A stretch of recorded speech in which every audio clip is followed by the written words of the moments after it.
Oi, gente! Então, mais uma vez, nós estamos aqui com esse quadro Espiritualidade das Oficinas de Oração e Vida e nós estamos fazendo uma experiência caminhando com Jesus com base no livro Pobre de Nazaré, feito pelo Frei Inácio Larranaga,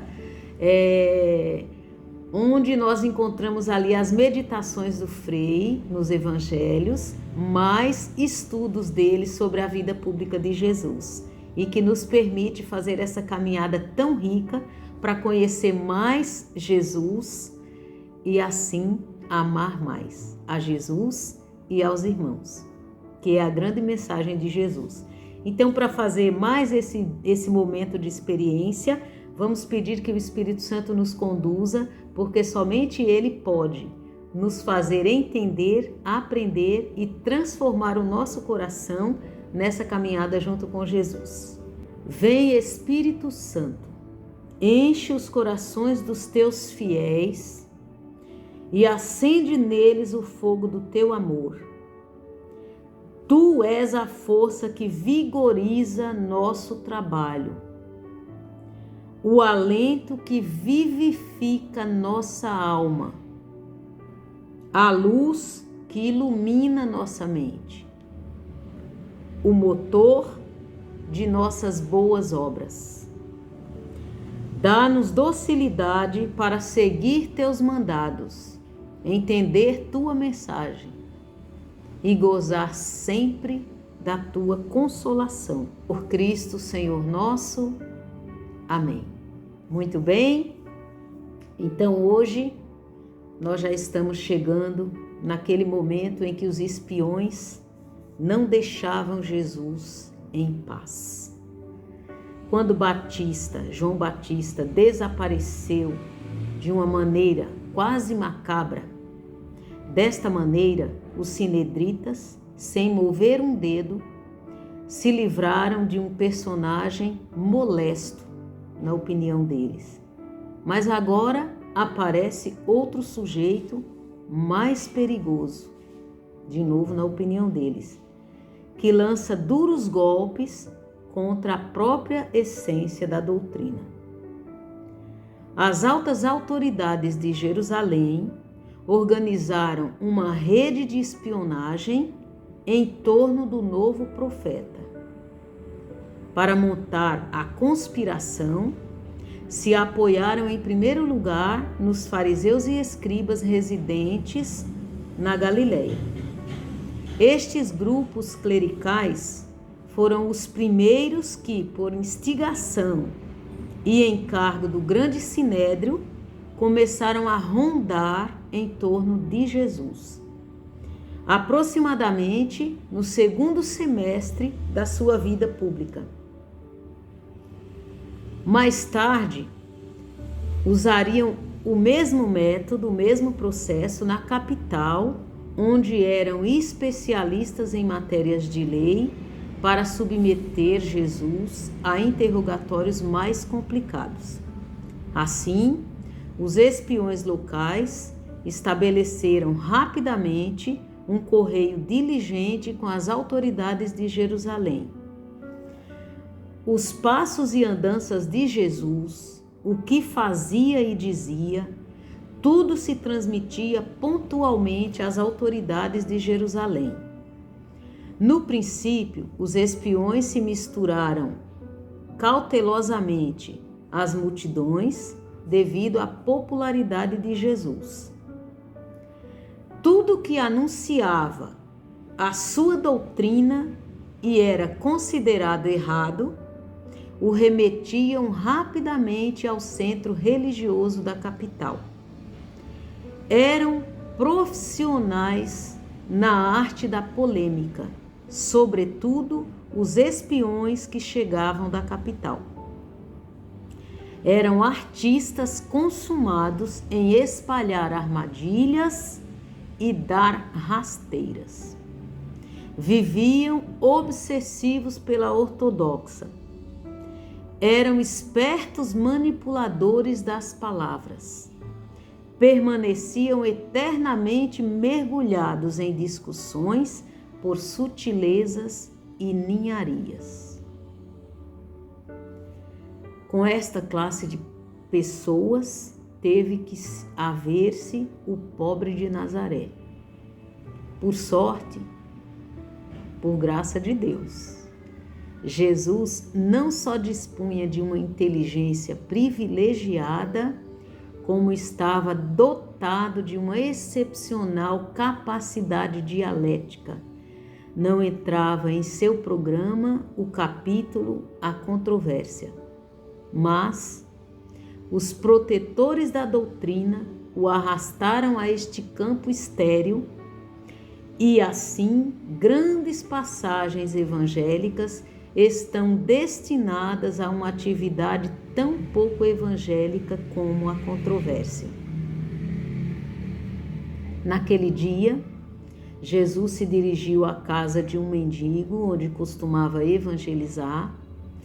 Nesta oportunidade, além do grupo habitual de ouvintes, estavam sentados fariseus doutores que tinham vindo de todas as aldeias da Galileia, da Judéia e de Jerusalém. Notem bem, diz o Frei, fariseus e doutores vindos de Jerusalém.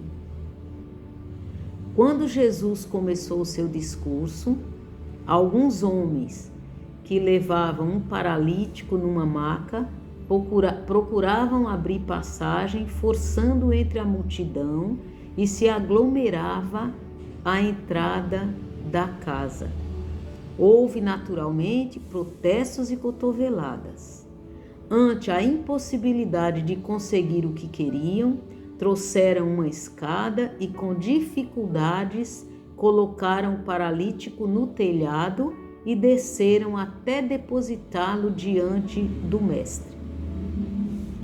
Jesus ficou surpreendido e até admirado ao comprovar como a fé é capaz de superar todos os obstáculos. Olhando para o paralítico, disse-lhe afetuosamente: Homem, teus pecados lhe são perdoados. Parecia que aqui falhava a lógica, diz o Frei. Ao paralítico não interessava o perdão, mas a saúde. No entanto, havia lógica. Segundo a teologia judaica, a paralisia era fruto do pecado. Ao remover a causa, diria-se que o efeito ficava removido. Apenas pronunciadas as palavras de perdão, os doutores reagiram sobressaltados, rasgando as roupas e, com voz alteradas, comentavam entre si: quem é este que diz blasfêmias? Quem pode perdoar pecados senão somente Deus? Ser taxado de blasfemo, um profeta cuja única paixão havia sido soltar ao vento o nome de Deus, doeu na alma de Jesus.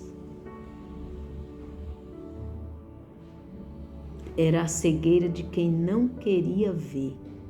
Profundamente dolorido, os desafiou, dizendo: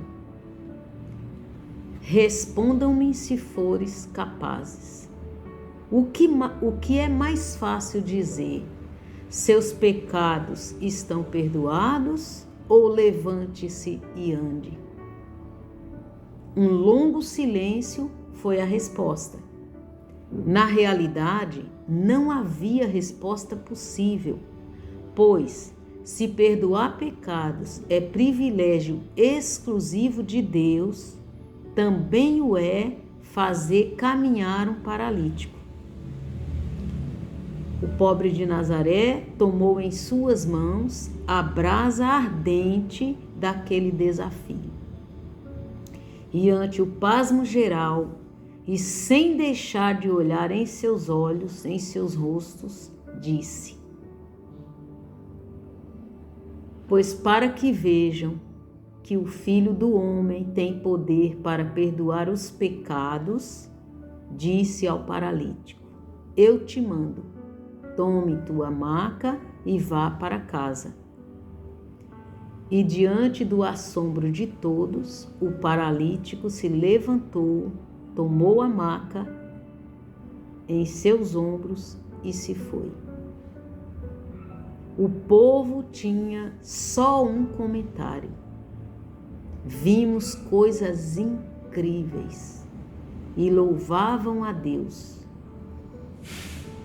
E os fariseus não tinham o que fazer, mas agora tinham em suas mãos uma acusação de grosso calibre para transmitir aos colegas de Jerusalém, uma blasfêmia. Muito bem, então agora, o que nós que estamos aqui olhando e caminhando com Jesus aprendemos com mais esse passo, com mais essa caminhada? Primeiro, não ser empecilhos na igreja ao tentar derrubar o outro de alguma forma. Então, não ter uma inveja cega, porque a inveja, ela nos cega para a graça de Deus. Então, cuidar do nosso coração, dos nossos sentimentos, prestar atenção nisso. Não ter sutilezas maldosas, rasteiras.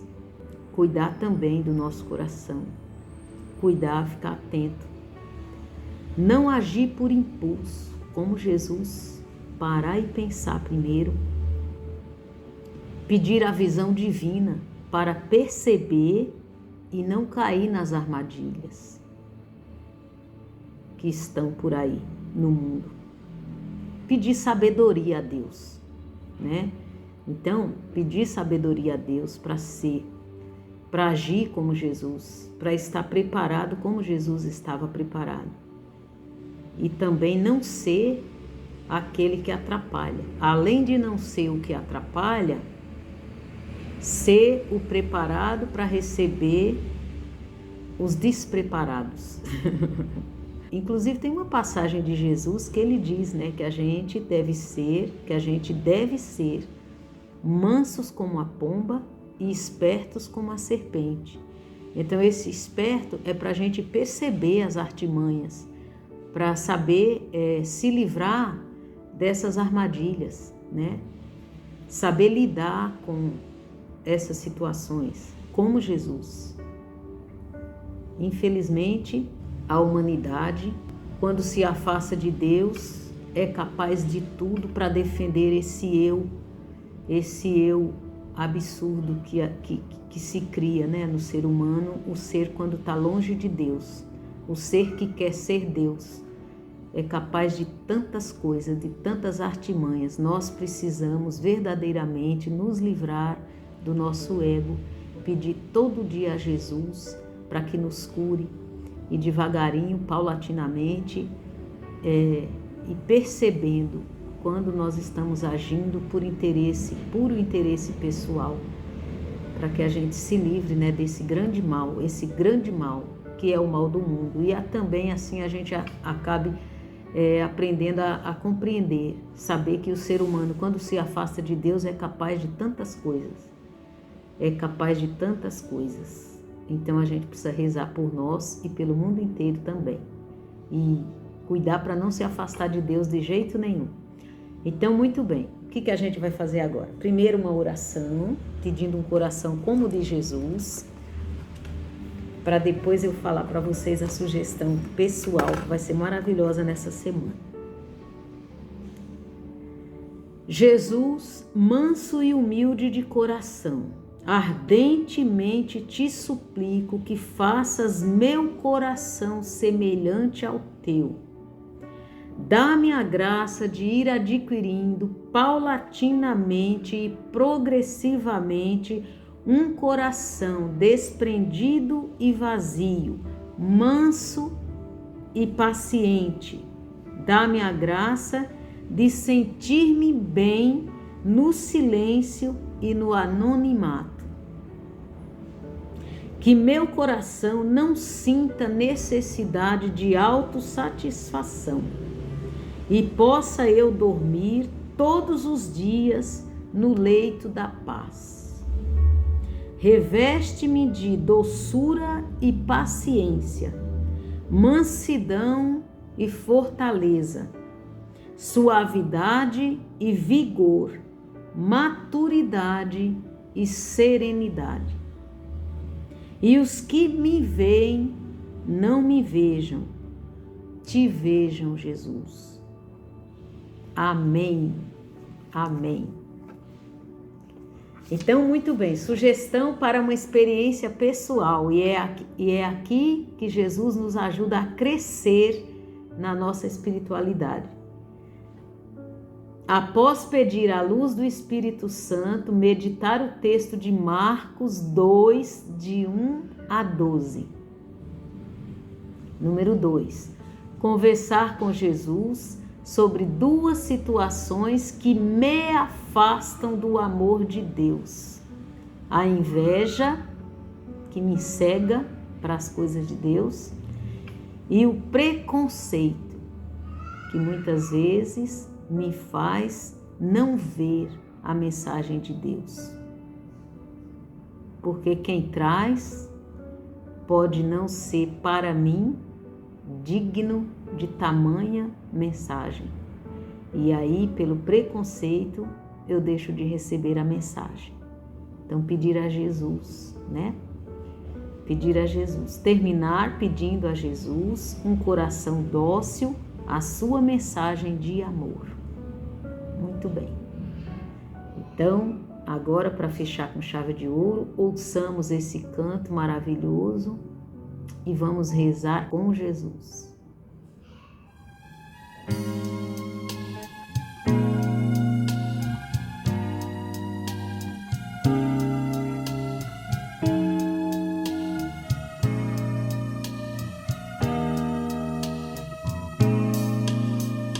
Vejam, eu andei pelas vilas, apontei as saídas, como o Pai me pediu. Portas, eu cheguei para abri-las, eu curei as feridas, como nunca se viu. Por onde formos também nós, que brilhe a tua luz. Fala, Senhor, na nossa voz, em nossa vida. Nosso caminho então conduz, queremos ser assim. Que o pão da vida nos revigore no nosso sim. Vejam, fiz de novo a leitura das raízes da vida, que meu Pai vê melhor. Luzes acende com brandura para a ovelha perdida, não medi meu suor. Por onde formos também nós, que brilhe a tua luz. Fala, Senhor, na nossa voz, em nossa vida. Nosso caminho então conduz, queremos ser assim.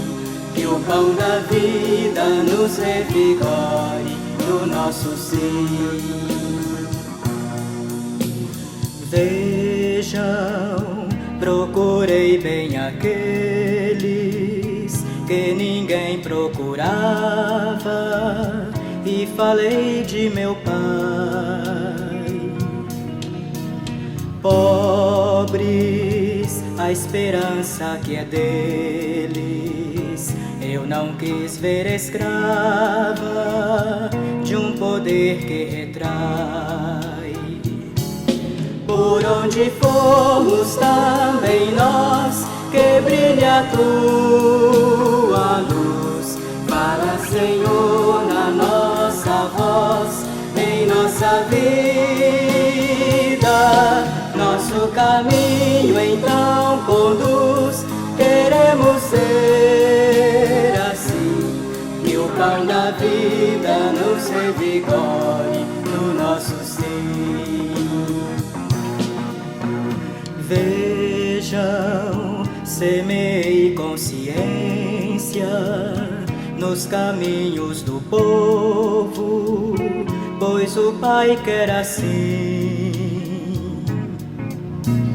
Tramas, enfrentei prepotência dos que temem o novo, qual perigo sem fim. Por onde formos também nós, que brilhe a tua luz. Fala, Senhor, na nossa voz, em nossa vida. Nosso caminho então conduz, queremos ser assim, que o pão da vida nos revigore no nosso ser. Vejam, eu quebrei as algemas, levantei os caídos, do meu Pai fui as mãos. Laços, recusei os esquemas, eu não quero oprimidos, quero um povo de irmãos. Por onde formos também nós, que brilhe a tua luz. Fala, Senhor, na nossa voz, em nossa vida. Nosso caminho então conduz, queremos ser assim, que o pão da vida nos revigore no nosso sim. Vejam, procurei ser bem claro, o meu reino é diverso, não precisa de rei. Tronos, outro jeito mais raro de juntar o disperso, o meu Pai tem por lei. Por onde formos também nós, que brilhe a tua luz. Fala, Senhor, na nossa voz, em nossa vida. Nosso caminho então conduz, queremos ser assim, que o pão da vida nos revigore no nosso ser.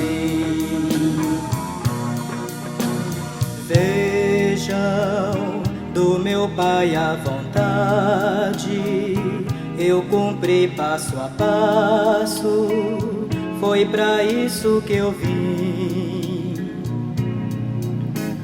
Dores, enfrentei a maldade, mesmo frente ao fracasso, eu mantive o meu sim. Por onde formos também nós, que brilhe a tua luz. Fala, Senhor, na nossa voz, em nossa vida. Nosso caminho então conduz, queremos ser assim, que o pão da vida nos revigore no nosso sim. Vejam, fui além das fronteiras, espalhei boa nova, todos filhos de Deus. Vida, não se deixe nas beiras. Quem quiser maior prova, venha ser um dos meus. Por onde formos também nós, que brilhe a tua luz. Fala, Senhor, na nossa voz, em nossa vida. Nosso caminho então conduz. Queremos ser assim, que o pão da vida nos revigore no nosso sim.